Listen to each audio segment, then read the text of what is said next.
রাতের এই সময়টাতে তোমার সাথে সময় কাটানো আমার কাছে পৃথিবীর সবচেয়ে সুন্দর না। আমি যতই তোমার কাছে আসি মনে হয় ততই আমাদের ভালোবাসার তীব্রতা হবে।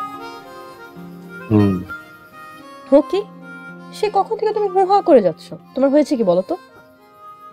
মনটা কেমন জানি অনেক অস্থির হয়ে আছে। সেটা তোমাকে দেখে বোঝাই যাচ্ছে। মনে হচ্ছে তুমি কি যেন একটা চেপে রেখেছো মনের মধ্যে। আমাকে শেয়ার করো, তোমার অস্থির মনটাকে একটু স্থির করো। তেমন কিছু না, এই গ্রামে এসে যাদেরকে আপন ভাবছিলাম তারাই দিনে দিনে কেমন জানি পর হয়ে যাইতেছে। তুমি কি সায়েম ভাইদের কথা বলছো? বিশ্বাস করো, আমি আমার জীবনের সমস্ত অতীত মুইসা আমার মারে লয়ে একটা সাধারণ নিরীহ জীবন কাটাতে চাইছিলাম, কিন্তু আস্তে আস্তে আমার জীবনে আবার জটিলতা ঢুকে যেতেছে। সবসময় মানুষ চাইলেই তো তাদের মন মতো জীবন চালাতে পারে না। এই যে ধরো তুমি গ্রামের একটা সাধারণ ছেলে হয়ে প্রেমে পড়েছো গ্রামের সবচাইতে শক্তিশালী বংশের মেয়ের সাথে।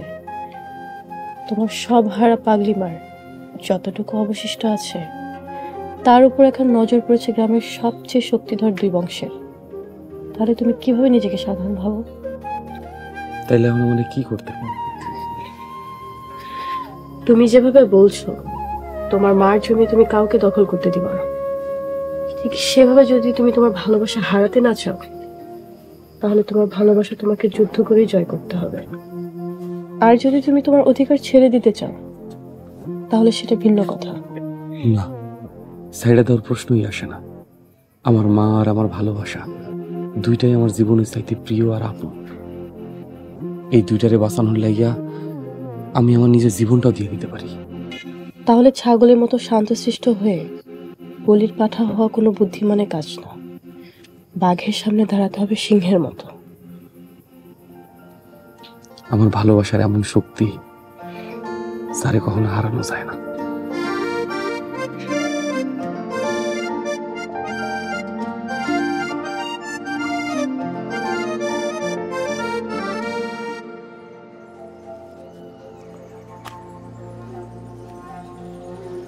কি ব্যাপার জামান ভাই, রাইতে আপনি ডাকলে তো রাগ করেন, আজকে আপনি আমার রাইতে ডাকলেন, কি ব্যাপার? বউ বাড়ি থেকে বাইর করে দিছে নাকি? ধুর মিয়া, মেয়েটা কোনো কথা কইলা?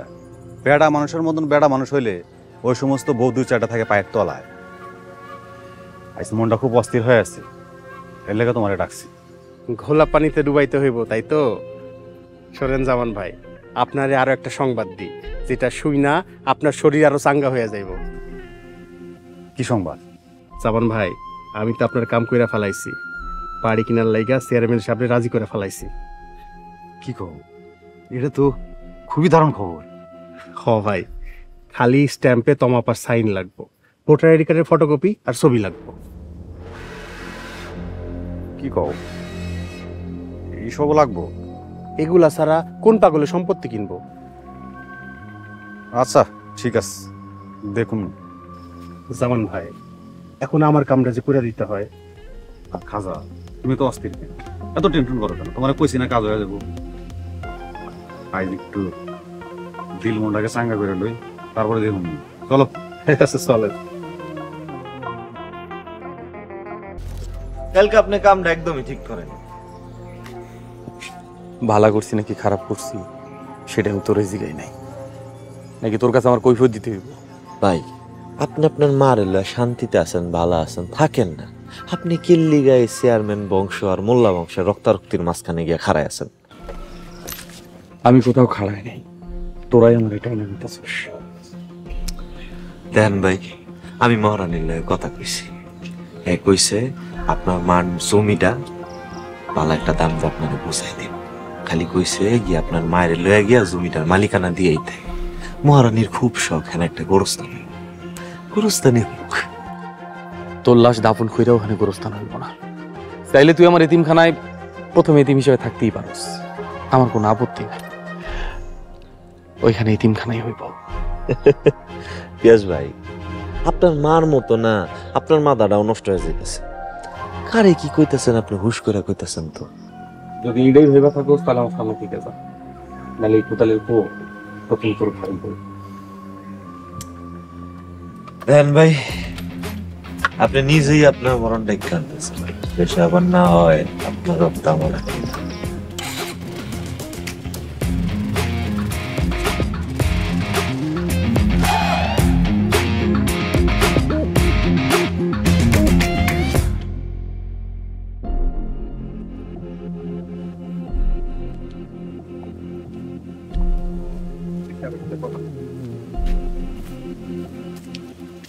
আসসালামু আলাইকুম চেয়ারম্যান সাহেব। ওয়ালাইকুম আসসালাম। কি খবর অফিসার? আপনার কাছে যাচ্ছিলাম। রাস্তা দেখে তো মনে হইতেছে মোল্লার বাড়ি থেকে আইতেছে। হ্যাঁ, উনি একটু খবর দিয়েছিলেন। খালি খবর দিছিল নাকি আরো কিছু দিছে? দেওয়া নেওয়ার হিসাব তুমি কি বুঝবা? বুঝবে তো চেয়ারম্যান সাহেব। শোনেন অফিসার, আমার দেওয়া যদি কম হয়ে থাকে তাহলে সেটা তো আমারে জানাইতে হইব, তাই না? আমার খায়া যদি অন্যের কাম করেন এটা বেইমানি হয়ে যায় না? আমাদের গ্রামে বেঈমানরা কিন্তু রাস্তাঘাটে মরে।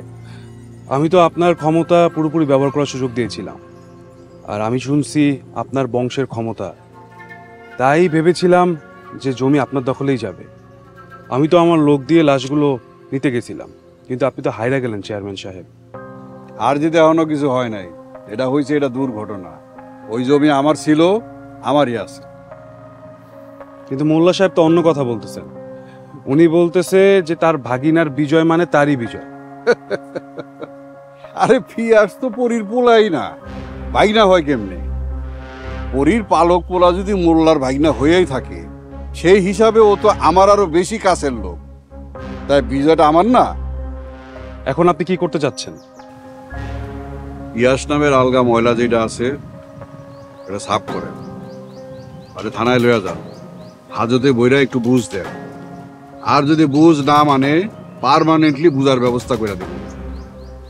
অপরাধ ছাড়া তো কাউকে গ্রেফতার করা যায়, আইন বলতে তো একটা বিষয় আছে, আপনি তো বোঝেন চেয়ারম্যান সাহেব। শোনেন অফিসার, অপরাধের ব্যবস্থা আমরা করে দিব, আপনি আপনার কাম করেন। ঠিক আছে চেয়ারম্যান সাহেব, আমি তাহলে আজ আসি। যান, আজ আপনার লগে দেখা করব। কম বেশি যা হয় আমারে জানায়েন, চুপে চাপে আবার অন্যের কাছে বিক্রি হয়ে যায় না। একটা কথা মনে রাখবেন, আমি কিন্তু এই অঞ্চলের জনগণের ভোটে নির্বাচিত চেয়ারম্যান। আসসালামু আলাইকুম চেয়ারম্যান সাহেব।